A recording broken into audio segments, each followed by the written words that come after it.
Voltamos a apresentar o programa E Mais News. Acesse e Play, um novo jeito de fazer comunicação. Programa E Mais News, a maior participação popular. Edilson Alves.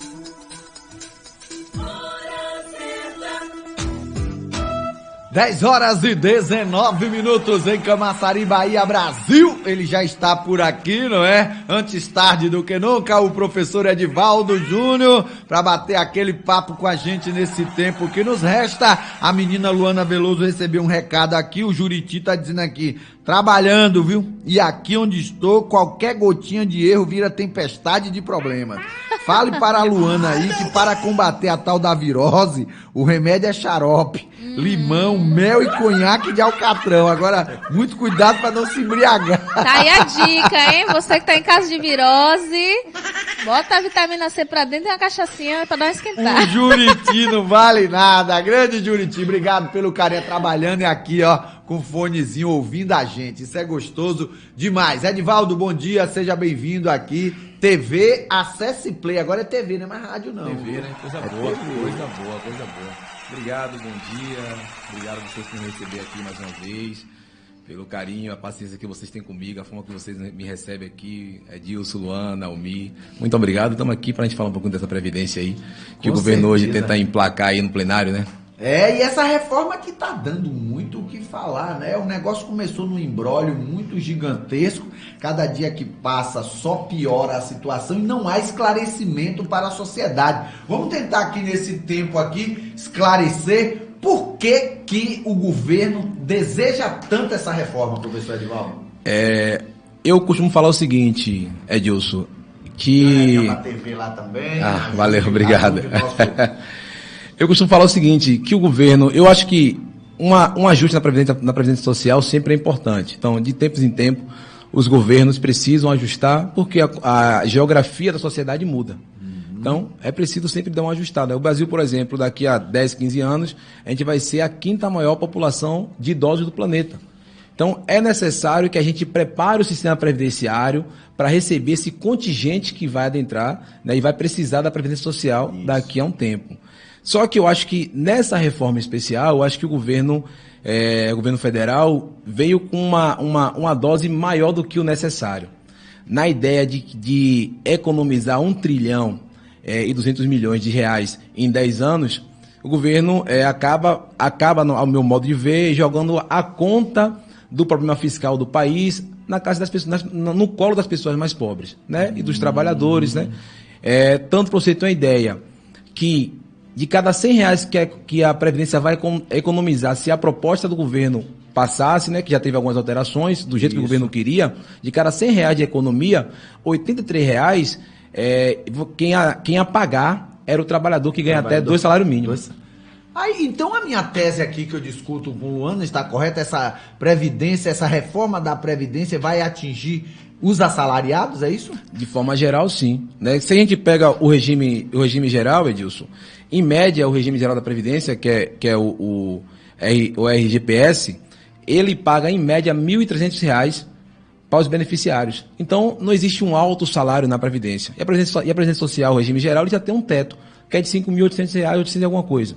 Né? Então, mas em média, o aposentado do regime geral, ou pensionista, ou as pessoas que recebem algum tipo de auxílio e benefício, recebem em média R$ 1.300, né? Nesse regime. E o governo, com a reforma que faz, vai arrochar ainda mais. Num discurso de que vai cortar privilégios, vai descontar e vai colocar a conta de economizar R$ 1 trilhão no colo dessas pessoas, que recebe até R$ 1.300 na Previdência, em média. Rapaz, então a maioria vai ser prejudicada literalmente nessa reforma, e aí está correto quando se diz que as classes que deveriam ser reavaliadas não estão sendo. Inclusive eu tenho um amigo aqui que é policial federal, inclusive eles não entraram, né? Estão numa revolta medonha também, né? Estão numa revolta. Estão numa revolta gigantesca, lá, os policiais chamaram federais. o Bolsonaro de traidor. Porque queriam, né, mudanças, mas não conseguiram, né? Agora eles Modificaram alguns pontos Algumas recentemente, coisas né? Como a questão do BPC, o benefício de prestação continuada, porque queriam pagar aí um salário só depois dos 60 anos e agora não. O relator manteve a regra atual, né? Isso. Porque foi uma das críticas ferrinhas que a proposta inicial teve. Agora, em relação aos professores, né? Você também é professor, Edivaldo, claro, deve estar acompanhando tudo isso.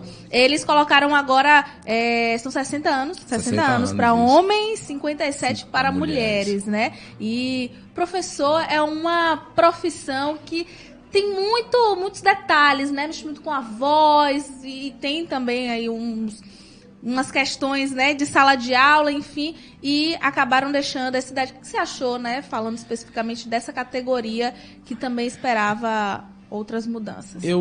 Eles estabeleceram que os professores estão 20 anos mínimo de contribuição, né? Homens e 15 mulheres, 60 anos homem e 57 mulheres, que não é o texto base que o relator aprovou na comissão especial que vai para o plenário. No caso dos professores, a dinâmica de sala de aula disso ela é muito pesada, provavelmente no Brasil, porque os professores geralmente eles dão aula em 3 turnos. E quando você vai ver, eles têm em cada turno em torno de 400, 500 alunos em cada turno. Então, é você lidar com essa diversidade todos os dias.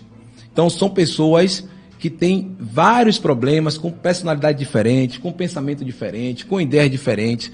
E o professor tem que encontrar uma fórmula todo dia para equacionar, para equalizar esse contingente dentro da sala de aula. Então, todos os dias, um professor, em média, fica em torno, em torno de 1.000 alunos. Um professor que tem 40 horas. Então, é um negócio muito pesado.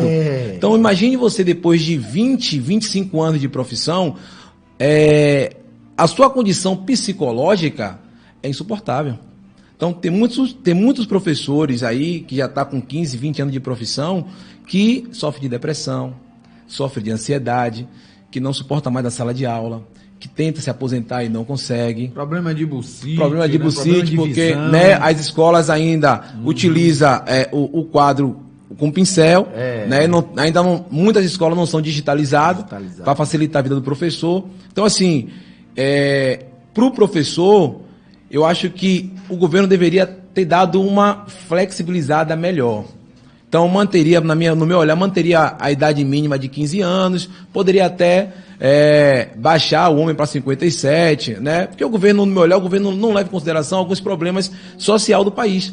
O governo quer fazer uma previdência, economizar R$1 trilhão, mas ele não leva em consideração que a previdência tem um problema deficitário hoje, porque tem 14 milhões de pessoas desempregadas. Também, né? Também, e essas pessoas acabam não conseguindo contribuir para o sistema previdenciário. Temos 34 milhões de pessoas que vivem no subemprego. Né? Então, são pessoas que não estão de carteira assinada, trabalham por conta própria e não contribuem para o benefício, não contribuem para a previdência social. Então, tudo isso gera o déficit. E aí, eu questiono muito assim, mas para que guardar R$1 trilhão? Por que economizar R$1 trilhão?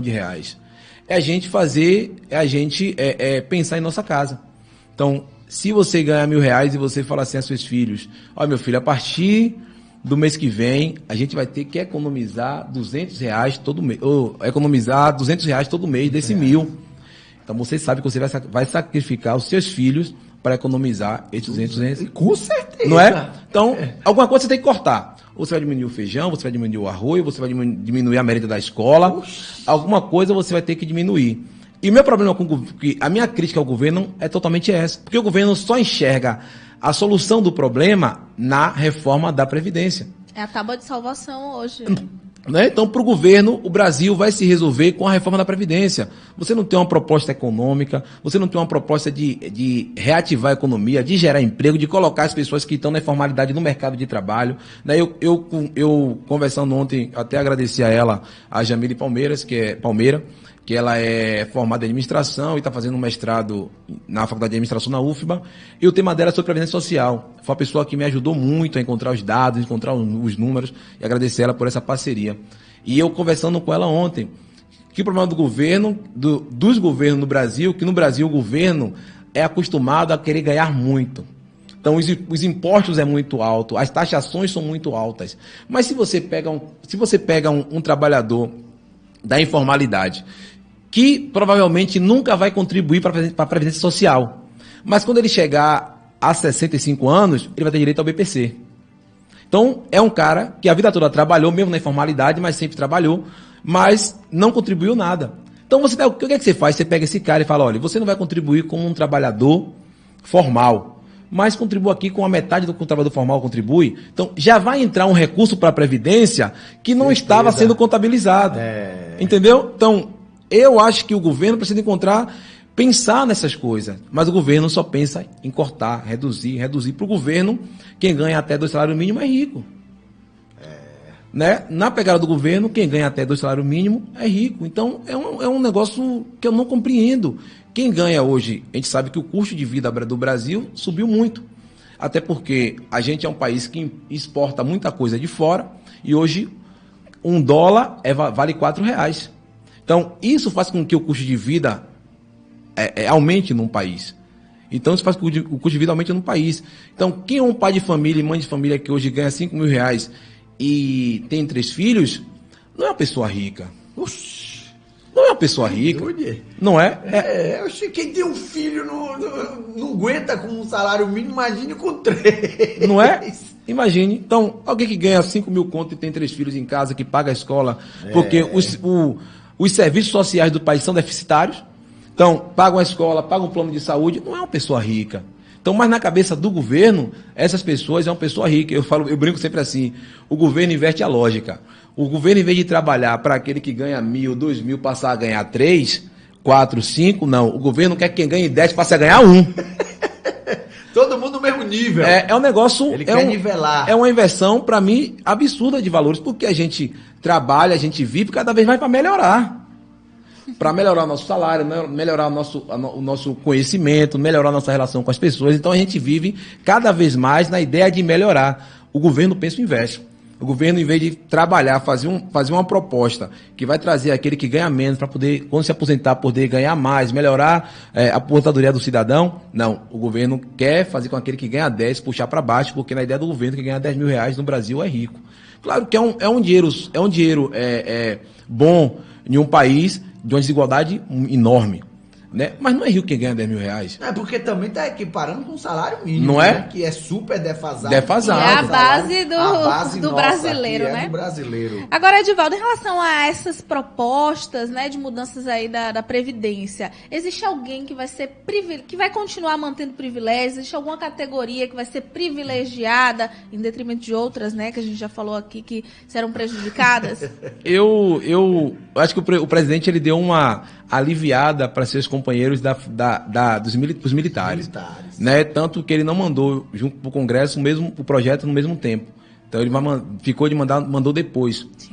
E a economia que estava prevista, né, dos militares reduziu quase pela metade. Então o governo, o que os militares fez? Vai mandar a reforma da Previdência, mas vai recalcular os planos de carreira dos militares e vai jogar para cima, melhorar os salários, melhorar os soldos dos militares. Com isso, a economia que os militares iriam fazer, inicialmente, que o presidente dizia que eles iriam fazer, caiu quase pela metade. Então, eu acho que os militares vão ser os grandes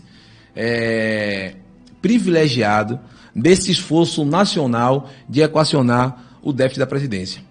Porque a conversa era que todo mundo ia ter que pagar um pouquinho, né? Olha, todo mundo aqui se sacrifica para chegar ao objetivo comum, mas no fim das contas não vai ser desse jeito, não né? Vai ser. E olha que não gostaram, né? Inclusive protestaram, então, enfim. As poucas mudanças que aconteceram não agradaram. Não agradaram. E aí, Edilson, tem um sistema na Previdência Social que chama de DRU, né? Que é a desvinculação da Receita da União. Que é o seguinte... A saúde, educação e seguridade social tem verba estabelecida, essas verbas não podem ser modificadas. Só que em 94, o governo Fernando Henrique Cardoso aprovou uma PEC, que é uma emenda à Constituição, um projeto de emenda à Constituição, que cria a DRU, que dá a possibilidade do governo federal desvincular 20% desses recursos para colocar em outras áreas do governo. E geralmente, esse recurso que vem sendo utilizado, geralmente o governo coloca para pagar dívida externa, para poder fazer o superávit primário, que ele chama de superávit primário. Então, para pagar a dívida. E aí é o seguinte, isso era 20%. Isso era 20%. Com Temer, quando ele assumiu o poder em 2015, se não me engano, 15, 16, ele aumentou esse valor de 20% para 30%. Essa desvinculação da receita da União.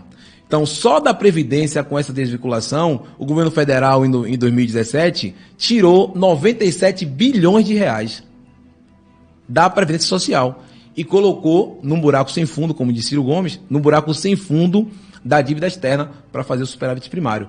Por esse motivo que algumas pessoas, alguns economistas, acabam falando que o déficit da Previdência não é esses 150, 200 bilhões que o governo acusa ser.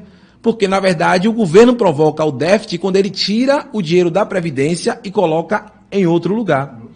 Né? E coloca em outro espaço. E aí, então, ele não leva em consideração isso. E por esse motivo que eles insistem em dizer que é um déficit de 200 bilhões, de 180 bilhões, e que precisa fazer alguma coisa que vai chegar em 300 bilhões, se não organizar, se não pensar, se não não sei o quê. A Mega Sena acumulou agora. Quem se aposenta mais nesse país vai ganhar uma Mega Sena, não? Quem se aposentar? Quem conseguir se aposentar vai ganhar uma Mega Sena. Eu acho que a galera brinca, né? Quem se aposentar é uma Mega Sena. A aposentadoria é uma Mega Sena. Se você coloca, o governo estabelece o seguinte, a mudança do governo. Você tem que ter, para você receber o valor integral da sua aposentadoria, você tem que ter 40 anos de contribuição. 40 anos de contribuição. E 65 anos de idade, que ele chama de idade média, que não existia. No regime atual não tem idade média. Então você pode se aposentar com qualquer idade, desde quando você tem o tempo de contribuição. Então o governo agora estabeleceu a idade média, a idade mínima, para poder você se aposentar para receber 100% do valor. Então, é 40 anos de contribuição, mais 65 anos de idade. Só que tem uma questão. O brasileiro, ele consegue o primeiro emprego, em média, com 28 anos e 6 meses. É isso que eu ia dizer agora. 28 anos e 6 meses. Cada vez mais tarde. Mais tarde. Isso até 2013, 2012, 2013, era 25 anos. Com a crise, aumentou para 28 anos e 6 meses. Né? Ele permanece no emprego em torno de 3 anos e meio. Que ele permanece no emprego. E depois que ele fica desempregado, para ele procurar um emprego novamente, para ele encontrar um emprego novamente, ele demora 14 meses. 1 ano e 2 meses. Então, quer dizer, o cara, quando chegar a 40 anos de contribuição, já tem 40 anos de idade. Pasme vocês, que a média de vida do brasileiro é 76 anos. Não vai se aposentar. Por isso que se aposentar é a Mega Sena. É a Mega Sena. O cara A conta não fecha. A conta não vai fechar. Agora, quem deveria participar dessa reforma não está participando. Por exemplo, os políticos não estão nessa reforma. Até que eles fizeram algumas coisas em relação aos políticos, né? Equiparou a idade do político, da classe política, pelo menos dos níveis federais, porque os estados e os municípios não entraram nessa discussão, ficaram fora. Tava esse debate aí, se entra, não acabou ficando fora. Então, os deputados federais, eles entraram. Então, eles agora, existe para eles também uma idade mínima, que é de 65 anos para homem e 62 para mulher, é a regra do regime geral. Mas não estabelece para eles também o valor mínimo, o valor máximo, que é o teto, né? O governo fala desse valor máximo, que é o teto, que a partir de hoje só vai receber em torno de R$5.800 reais. Porque hoje a aposentadoria dos deputados é em torno de 30 mil, 33 mil reais, porque eles funcionam no regime próprio. E vitalício aí, né? Passar de pai para filho. Que é um regime próprio que eles, que eles funcionam. Na proposta é que eles passem a se integrar ao regime geral da Previdência, e nesse caso eles vão entrar na regra geral. Aí tem uma regra de transição para aqueles que faltar 2 anos, faltar 3 anos, né? Para poder eles cumprirem. E os estados e os municípios terão que fazer cada um estabelecer sua própria regra. Porque já que eles não entraram, pelo menos até então, eles não entraram no debate da reforma da Previdência, que eu acho que deve entrar. Eu, particularmente, defendo que deve entrar. Eu não sou contra, Luana, a reforma da Previdência. Eu acho que a reforma deve acontecer, deve ter sim algum ajuste. Agora, para mim, o que deve mudar é o olhar do ajuste. Né? Você não pode reformar a Previdência para poder fazer com que o cara no futuro não consiga se aposentar. A ideia é o contrário, é você ajustar para que futuramente as pessoas consigam se aposentar. Até porque o direito previdenciário está na Constituição. É obrigação do Estado garantir. Está lá nos direitos sociais. Né? Então, é obrigação do Estado garantir a aposentadoria, o seguro-desemprego, o auxílio paternidade, maternidade. Então, a Previdência Social é muito mais do que o pagamento de aposentadorias. Então, é uma seguridade para o trabalhador em caso de um eventual problema que ele tenha, um acidente. Então, a Previdência ajuda o trabalhador nesse sentido. Era o que não ia acontecer se, caso fosse aprovado, como o relator tirou, o sistema de capitalização, que era proposto pelo governo, que era proposto por Paulo Guedes, que é nessa conta que ele colocava a economia de R$1 trilhão. Então, precisa economizar R$1 trilhão para poder fazer a transição do sistema que a gente tem, que é tripartide, para o sistema de capitalização. Então, precisava economizar R$1 trilhão. Só que os países que fizeram que adotaram esse modelo, eles estabeleceram um valor, mas na prática nunca foi esse valor. A Argentina estabeleceu 2 bilhões, estabeleceu 2 trilhões, na verdade, e na verdade foi 7. O Chile estabeleceu, acho que 1,5 trilhão, e na verdade foi 4. Então, nem o governo realmente sabe quanto é necessário para poder fazer essa transição. Né? Então, eu fiquei feliz quando eu soube que a proposta da capitalização havia caído no Congresso. Senão só ia ser previdência privada. Só previdência privada. Quem tem condições? Tinha condição. Eu fui há 5 meses atrás, porque minha mãe trabalha aqui na feira, é feirante, então ela paga o INSS dela avulso, né? Por fora. E quando vê essa agonia de reforma da Previdência, que não vai se aposentar, que não vai não sei o que lá, ela, eu não vou nem pagar, que eu não vou dar meu dinheiro pro governo à toa. Aí, suspendeu o pagamento. Aí eu fui no Bradesco, para saber mais ou menos como funcionava a previdência privada, como é que fazia, colocar minha mãe e tal, não sei o quê. Pela idade que minha mãe hoje está com 52 anos, então ela é... Nova, coroa. E bonita, muito bonita. Modesta, mas muito bonita. Tá inteira, viu como é o nome dela? Dona Benta. Dona Benta, um beijo pra senhora, na minha idade, a coroa. Tá muito bonita, vai ter prazer em conhecer. São muito bacana. Com certeza. E aí, Edilson, quando eu fui lá para poder saber como funcionava, para ela conseguir ter o mesmo 2,5 salários que ela paga no INSS, ela tinha que contribuir hoje no sistema privado R$2.500. Entendeu? Então, é um negócio absurdo. Então, anormal. O sistema privado, de previdência, funciona para a pessoa que está quando geralmente quem tem um pouco mais de esclarecimento, o filho quando nasce, o cara faz logo. Entendeu? Aí, o cara vai botando 100 conto todo mês, tarará, e quando o cara chega a 30 anos, aí tem uma bolada lá para o cara poder fazer. Verdade.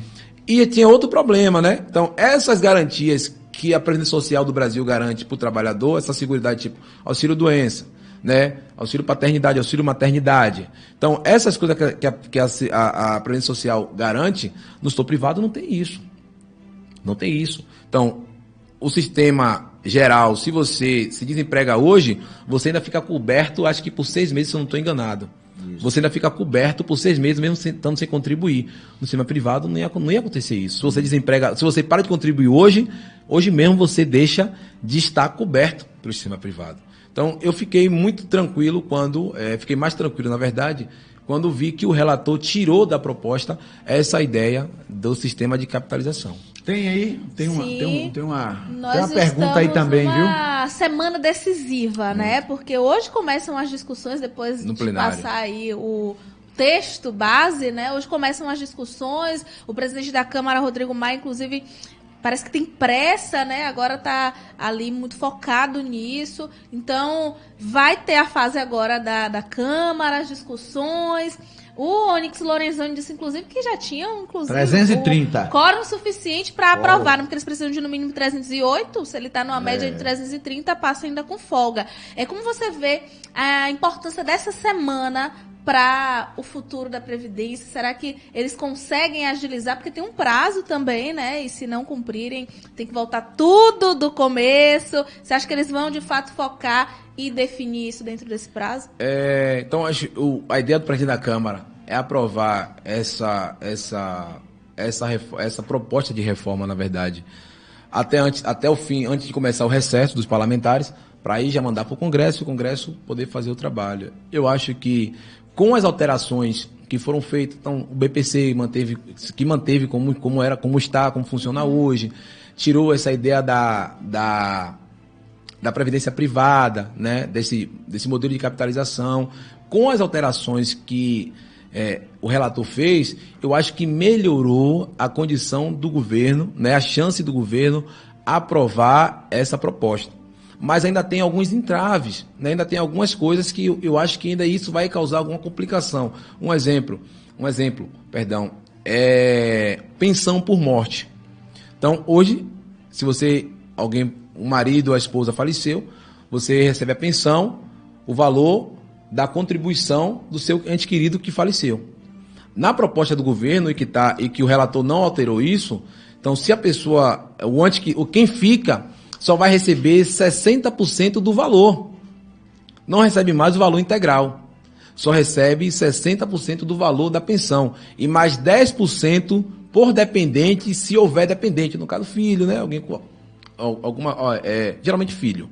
É a grande verdade, geralmente filho. Então, isso também é um entrave. Porque os deputados, eles ficam de olho na reforma e ficam de olho também num processo eleitoral.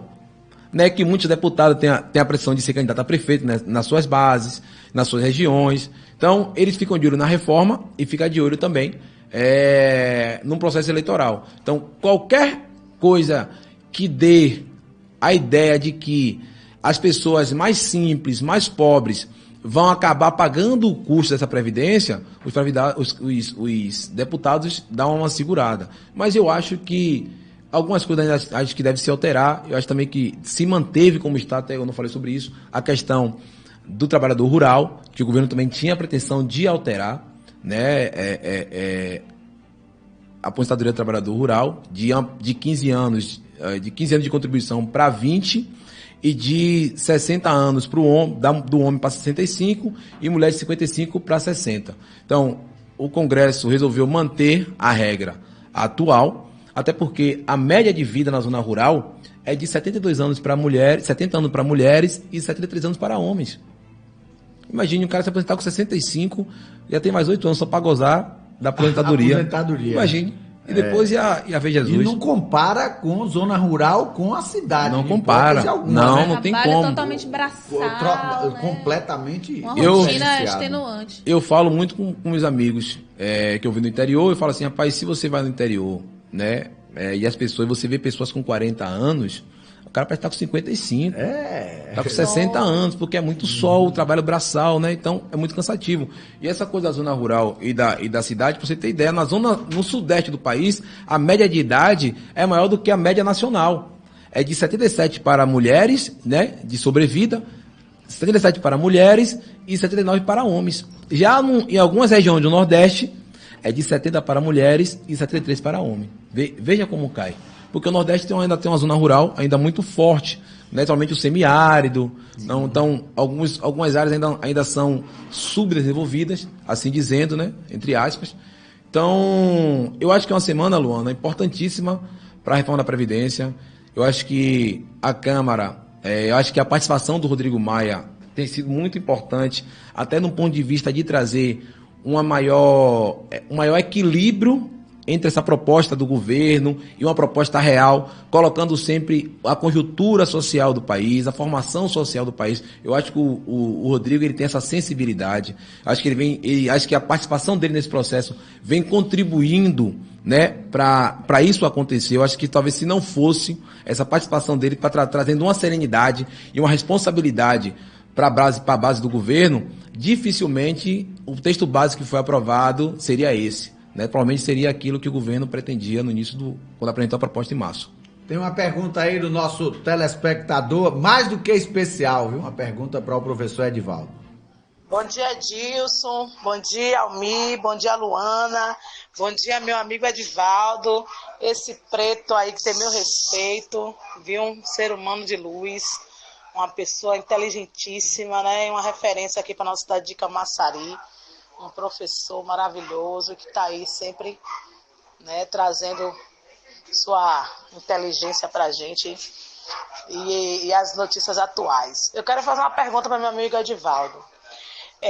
Na questão da Previdência Social, a gente sabe que muitos dos nossos, né, irmãos negros, acredito que é a maioria deles que vão ser mais prejudicados, principalmente os moradores de comunidades rurais, né? Isso se inclui comunidades quilombolas, comunidades tradicionais. Eu gostaria de saber como vai ficar a questão dos trabalhadores rurais, principalmente aqueles que vivem e moram nas nossas comunidades quilombolas. A gente sabe que aqui em Camaçari a gente tem a comunidade quilombola de Cordoaria. Temos muitos trabalhadores rurais aqui na nossa cidade de Camaçari, na região de Monte Gordo, de Barra de Pujuca, né, da Cascalheira, ali no Jardim Limoeiro, temos também ali no Parque da Mangaba. Temos aí em Camaçari, temos uma vasta região de zona rural. Como vai ficar a Previdência Social para esses nossos irmãos negros que vivem nessas comunidades? Essa é a minha pergunta. Um abraço. Rose é uma maravilha, né? Rose é um amor de pessoa, é uma pessoa dedicada, tem um carinho muito grande por Rose, é uma liderança política da cidade que sempre está à disposição para ajudar a comunidade de Camaçari, faz um trabalho belíssimo de resgate da cultura, né, ligado ao turismo, é uma coisa maravilhosa. A Rose é tudo de bom, é tudo de bom. Obrigado, Rose. Eu sabia que ela ia envolver quilombola. Fale qualquer assunto, ela tem que envolver. Ela tem que envolver, né? Ela tá muito ligada a essa questão quilombola e esse turismo etnológico. Tá muito ligado nisso, Rose. E como eu falei, né? Então, a questão da zona rural, o relator manteve. Então, não alterou como pretendia o governo. Então, que o governo queria 20 anos de contribuição, mais 65 anos para homem 65 anos para homem e mulheres, ia nivelar a idade. Só que o relator manteve como é hoje. Então, é 15 anos de contribuição, 55 anos mulheres e 60 anos homens. Então, no caso do trabalhador rural, se manteve a regra atual, não alterou. Que foi bem melhor, né? Bem melhor, bem melhor. Não aproveita absolutamente nada. Bem melhor. Nesse papel aí. Agora, o governo está brigando de todo jeito para aprovar isso aí, a briga é interna. Os governadores hoje têm reunião, inclusive, para tratar dessa pauta. O ONIC já disse que tem quórum, a articulação interna é muito grande e passando, a gente vive um outro momento no país. Passando a reforma? Porque a gente só fala disso agora.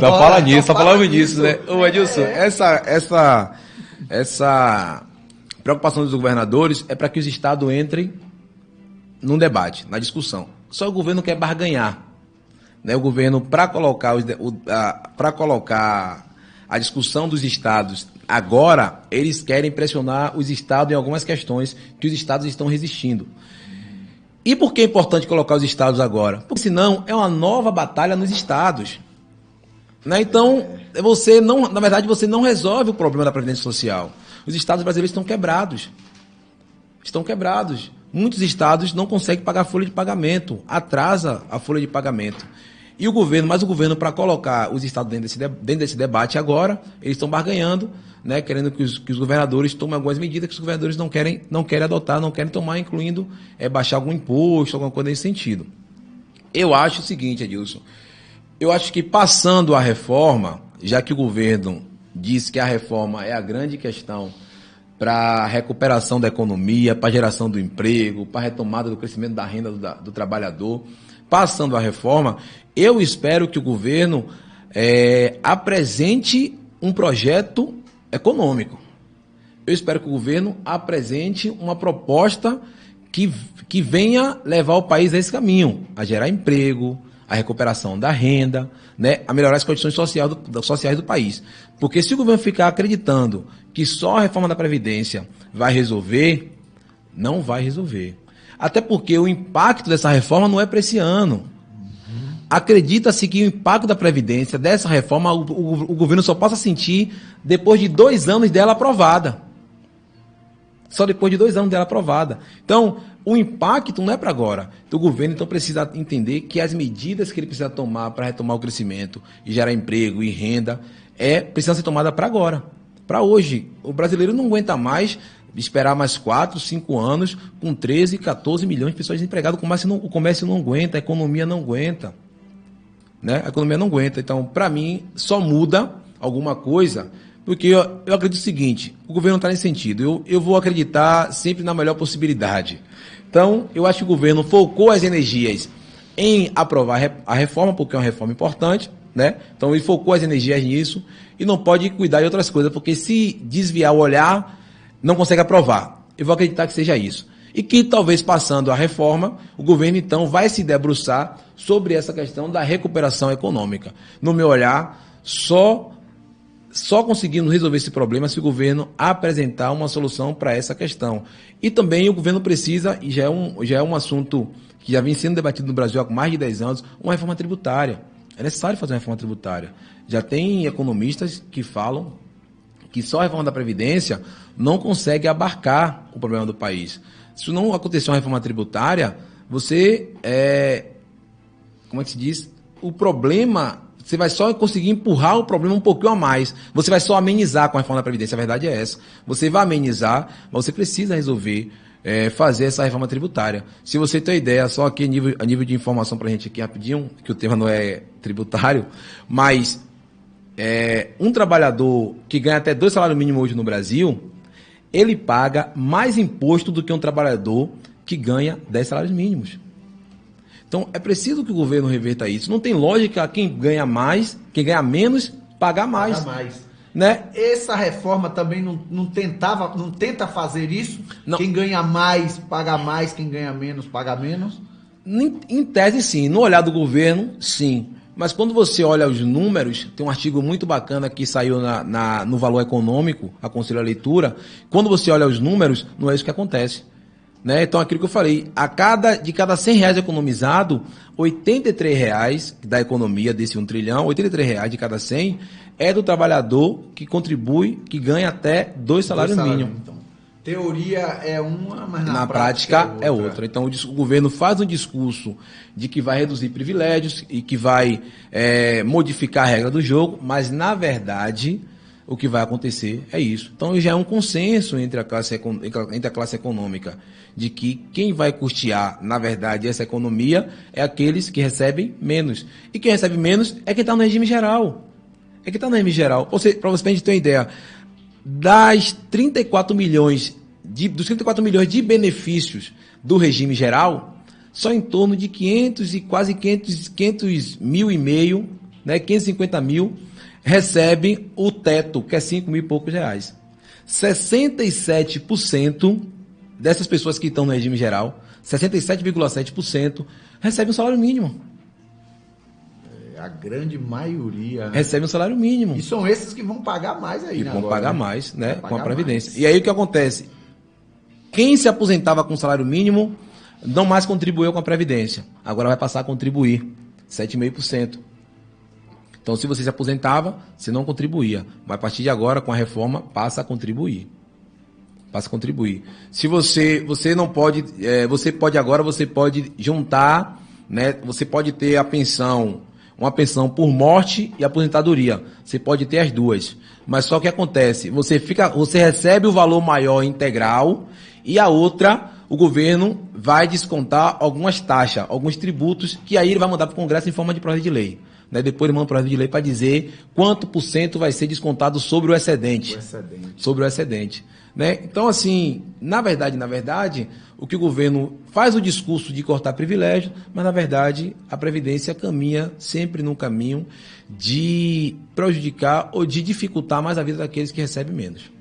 É, isso aí ele está falando, Lu. Cordinha que arrebenta para o lado mais fraco. Do mais fraco, E também quando ele fala sobre essa questão aí de juntar as duas, tem gente que às vezes recebe, o marido morreu, aí recebe uma pensão lá porque o marido trabalhava, é maior do que a aposentadoria, ele prefere ficar com a pensão dele do que se aposentar. Ele vai receber um saláriozinho miado, enquanto que a pensão é mais. E fora que o presidente tem duas aposentadorias, presidente, né?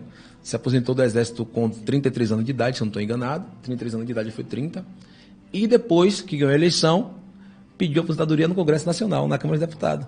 Que é em torno de 30 mil reais. Então ele tem duas aposentadorias. Garantiu as duas dele. Já tem duas. Já tem duas. E a gente aqui brigando pra ver se a gente chega. Tem duas. Edivaldo, nosso tempo já estourou literalmente aí tudo.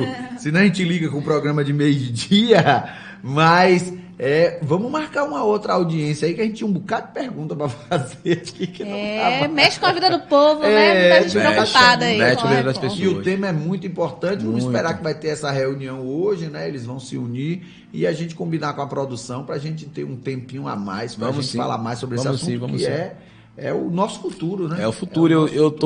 Eu falei até com alguns amigos que eu estou me colocando à disposição para ir nas escolas conversar com os estudantes do ensino médio, porque esse é o futuro deles. Né? É o futuro deles. Então, quem vai, na verdade, pegar de forma mais literal essa reforma, que vai ser alcançado por essa reforma de mais literal, são essas pessoas. Então, são os jovens, a galera de 30 anos, de 20 anos, meninos de 18, 19 anos. Então, eles que vão ser alcançados por esse modelo de reforma.